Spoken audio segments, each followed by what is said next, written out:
Oi, professor. Hoje eu estou aqui para fazer a apresentação do nosso projeto de Lab Sismic. Eu e minha dupla, Gabriel, eu sou o Heron, a gente decidiu fazer uma babá eletrônica de plantas, que é basicamente um sistema que ele é para aquele tipo de pessoa que vai sair para viajar, vai sair de casa, tem planta, e ele quer que alguém regue para ele, só que não tem alguém. Então precisa fazer um sistema para isso, que a gente criou esse sistema. Ele também serve para pequenos produtores, por exemplo, que quer automatizar uma horta, automatizar algum sistema de irrigação. Então ele pode usar esse protótipo de forma maior para poder fazer isso. E é basicamente isso o nosso problema. Agora eu vou mostrar como que tá funcionando o nosso sistema de babá eletrônica de plantas. Então eu vou começar pelo display. Nós estamos utilizando um display LCD 16:2, que ele vai ser usado para exibir as informações do que o sensor de umidade vai passar para a gente. Vai falar se o solo está úmido ou está seco. Aí aqui nós temos o MSP, que é a parte central do sistema, que ele vai receber os dados de todos os periféricos e vai fazer o cálculo deles, e é onde está o nosso código principal. Aqui nós temos uma bateria, que ela está em conjunto com esse módulo relé, que é basicamente um interruptor elétrico, que ele serve para fazer a conexão da bateria com a bomba, porque não podemos ligar a bateria direto na bomba, senão pode dar algum problema elétrico. E aqui nós temos a bomba submersível. Essa bomba ela vai ser utilizada para tirar a água de algum reservatório e passar para as plantas. Aqui a gente tem o sensor de umidade. Ele que vai medir a resistência elétrica do solo, que vai testar a umidade, ver se está seco ou se está úmido. Vai pegar e passar os dados dessa resistência elétrica para esse módulo, que vai passar para o MSP, que vai fazer os cálculos e mostrar no display. A bomba ela está sendo alimentada separadamente, porque o MSP ele é um microcontrolador de baixa potência, ou seja, ele não consegue alimentar um periférico de alta voltagem de 5 volts como a bomba, então nós precisamos utilizar uma bateria separadamente. E aqui nós temos dois casos de teste para mostrar como está funcionando o sistema. Beleza, agora apresentado os componentes do sistema, vamos para um teste prático. A gente está utilizando aqui o notebook como fonte de energia, mas é bom reiterar que a gente poderia usar qualquer outra fonte de energia, usando um adaptador na tomada, qualquer coisa assim.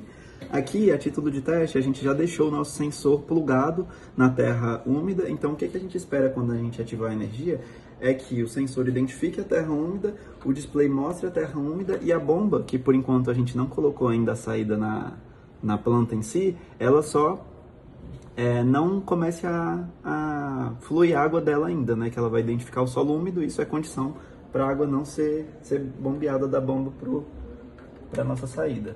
Vou conectar aqui, inicializando.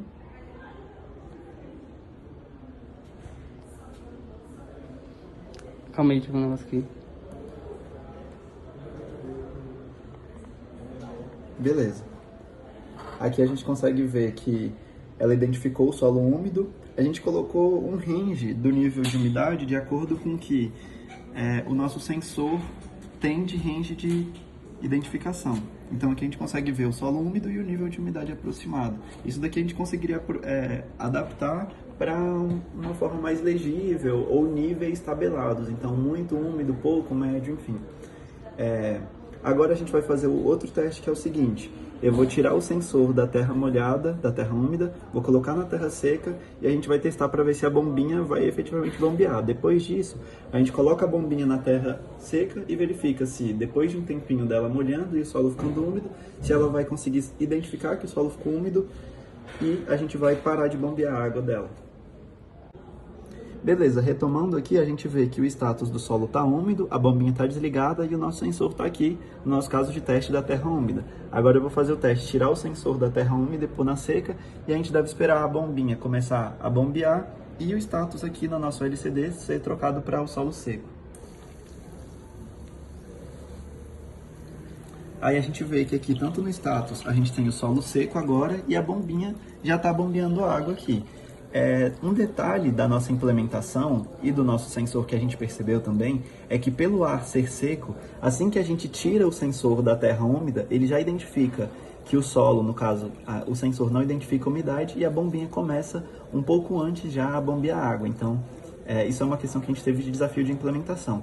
Agora eu vou colocar a bombinha aqui na nossa no nosso caso de teste da terra seca, e verificar em quanto tempo, né, o nosso sensor vai identificar esse solo úmido e parar de bombear a bombinha, assim como trocar aqui o display no LCD também.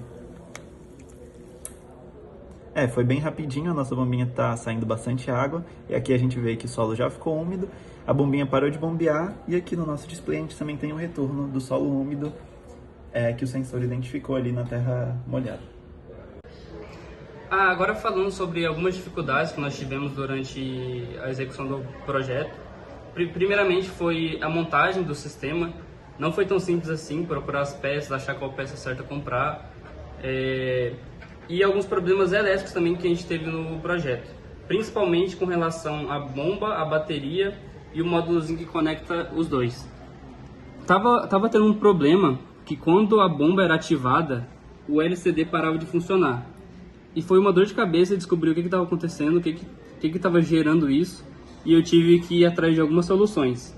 A primeira solução foi mexer no software, implementando algumas interrupções para ver se resolvia esse problema, e outra foi mexendo no hardware, que basicamente foi tentar colocar um diodo, que é essa pecinha que está conectada aqui no módulo, que ela basicamente evita um pico de tensão reverso da bomba pro módulo, que afetaria todo o sistema.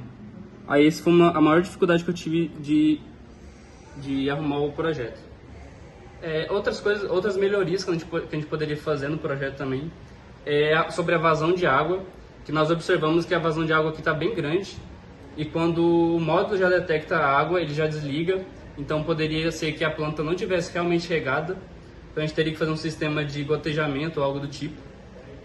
Outra melhoria que a gente pensou foi expandir, né, para várias plantas diferentes e fazer uma análise mais detalhada de cada planta. Por exemplo, ter um cacto que ele precisa ser regado menos, ou alguma planta que a umidade seja diferente da outra. Então nós teríamos que implementar essa especificidade, e é basicamente isso. No mais, a gente implementou um código bom, que ele utiliza vários aspectos da matéria que a gente aprendeu na matéria, e o projeto foi bem feito. Nós gostamos muito dos resultados.